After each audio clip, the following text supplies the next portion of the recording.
Well, Raya Asana is a Palestinian activist in Haifa, one of the third largest cities in Israel. Joins us now by Skype. Good to have you with us. What is the sentiment like now in Haifa? Well, I guess first, before talking about the sentiment in Haifa, I think we need to put put the record straight. This is not a civil war. We Palestinians in so-called Israel today, Palestine 48, are a colonized people. This started in 1948 with the establishment of the Israeli state and the colonization of Palestine. So it's not correct to describe it as a civil war. It's a continuation of a process that started a long time ago. And it's manifesting itself now in particular kind of ways in Palestine, in cities in Palestine 48. The situation is tense. There's quite a bit of fear. There's quite a lot of fear amongst Palestinian communities, because at the moment we're not only facing the kind of the violence, structured state violence by the Israeli state, by its police institutions, or by its police, like by its military forces in Lid, but we're also seeing how it is armed mobs of organized Zionist groups that are roaming the streets, looking for Palestinians to attack them, to harm them. They're attacking Palestinian institutions, Palestinian businesses. The attack that you talked about in Bat Yam is more like a modern-day lynching of Palestinians by Jewish Israeli citizens. So the situation is tense. Because the community is not only facing organized violence, it's also facing non-organized violence that is pretty protected by the state. So yesterday in Haifa, while they were attacking, roaming around the streets looking for Palestinians to attack, they were being protected by the police. After they finished their attacks in the streets, the police themselves were going into people's homes, attacking them viciously and violently in ways that we haven't probably seen since military. Raya, let me jump in here and tell you what a police official told me a short while ago. He said that the police were simply trying to keep a lid on violence. He put it down to, we have of course seen pictures of mobs attacking people they think are Palestinians. We've seen mosques burnt. But as he put it to me, this is after the Palestinians attacked a synagogue. This is after we've seen Palestinians go out and attack in what the Israelis are describing mob violence too. Well, I think we have to go back again to the structural roots and the roots of what is happening today.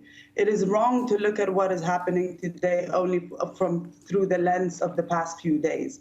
Again, Israel is a settler colony that has colonized Palestinian land. All Palestinian people are a colonized people, and they have the right to resist. They have the right to be free, and we are not free. Palestinian 48s, of course, we carry the Israeli IDs because it was imposed upon us, but our living conditions, our living reality is not one of freedom. We are still a colonized people, even if the Israeli military doesn't roam the streets. It is the Israeli police that roams the streets and attacks Palestinian in very similar ways. But should that response include the targeting of places of worship, for example, like a synagogue? How do Palestinians feel about that? Should the Palestinian reaction that you're describing to the colonization or the occupation, should that include targeting places of worship like synagogues, though, and civilians? Look, I'm not here to justify anything, and I'm not a speaker in the name of anybody. People can speak for their own selves and for their own actions, so I'm not going to really engage with kind of either condemnations or acceptance. I think we just have to look at the bigger picture here of what is going on and why people are resisting in the way that they are resisting, because actually you have a state-structured violence, institutionalized violence that they're facing, and they have to resist in any way that they deem possible. And now what is taking place is that people have no sense of protection. The only way for Palestinians, citizens of Israel, to protect themselves is to self-organize. And that is what has been happening. In neighborhood after neighborhood, you see people coming out, protecting themselves because they have nobody else to protect them.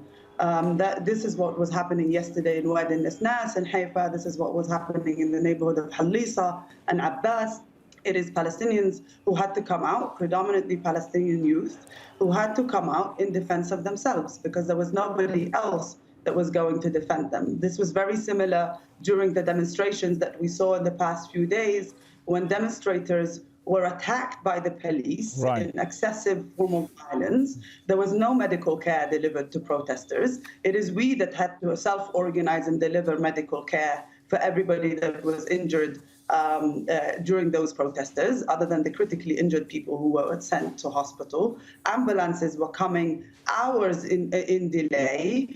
Many people were taken to prison. Over 100 people have been arrested over the past few days in Haifa, attacked by the police after their arrest in the police stations, on their way to police stations. And the only way to defend them was community self-organizing and self-defense. Well, we are running out of time. Sorry, we're going to have to leave it there. Thanks so much for your thoughts on that.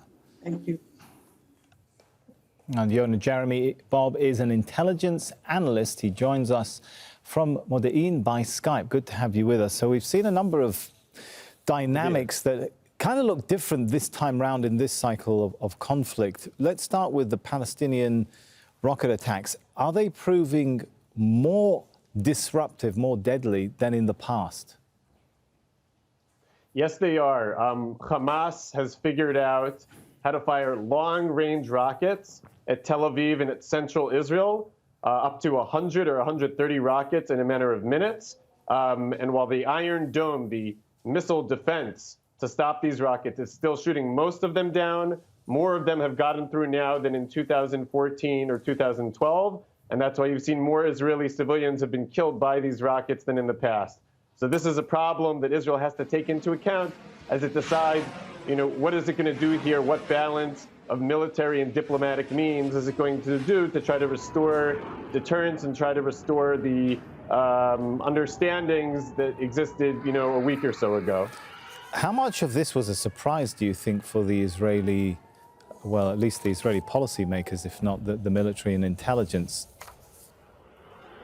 So look, the capabilities of Hamas were known. We've known that they had a certain level of rockets, and Israeli intelligence is very strong in terms of following more developments that have happened. In 2019, there were some flare-ups, and Israel got to see a small bit for a couple of days of what Hamas and Islamic Jihad, which is Iran's proxy, can do. The surprise is that Hamas and Islamic Jihad wanted to have a bigger fight now. And I think there's all sorts of reasons the Palestinians weren't able to put together their elections. Hamas feels like they're not getting attention from the rest of the world because of the Abraham Accords and all of the other things going on in the world. And they're trying to get attention with certain incidents that have been happening in East Jerusalem. And that did surprise Israel and the IDF. They didn't expect Hamas to make such a stance at this particular point in time. How significant is it that we've seen now flights diverted from Tel Aviv to Ramon Airport in the south of Israel, only for Ramon then to be targeted? Could Israel reach a position where it has to shut down all international flights completely?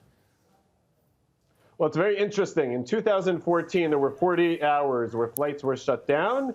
But now we've lived through the coronavirus. And in the coronavirus, there was a lot longer shutdowns. So I think if flights do get shut down, and they're not completely shut down yet, they are sending incoming planes to a different airport.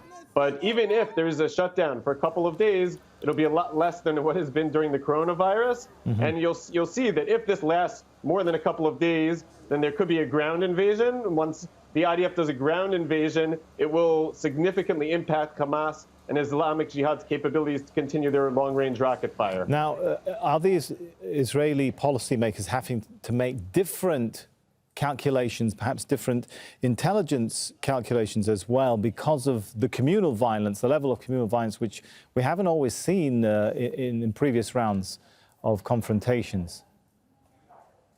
Right. The last time we saw anything like this was in October 2000. There were some serious incidents in the Israeli north. And I think like that time, there were big mistakes by the police. I don't think this is the entire Israeli government. The police really are at a weak point in Israel, whether it's dealing with right-wing extremists, whether it's dealing with rioters in the Arab sector, whether it's dealing with Haredi ultra-Orthodox during the coronavirus. There needs to be reform of the police. It's not really an Israeli-Palestinian or Israeli-Arab issue. It's a problem with the police in general. The police do seem to be getting more of a hold on violence, both from the Arab side and from the Jewish extremist side in Lod and in other cities. I think you'll see within a few days that will be much more under control. And the bigger issue will be, will Hamas stop firing rockets at Tel Aviv and central Israel, or will Israel need to go to a ground invasion? All right, good to get your analysis on that. Yonah, Jeremy, Bob. Thank you.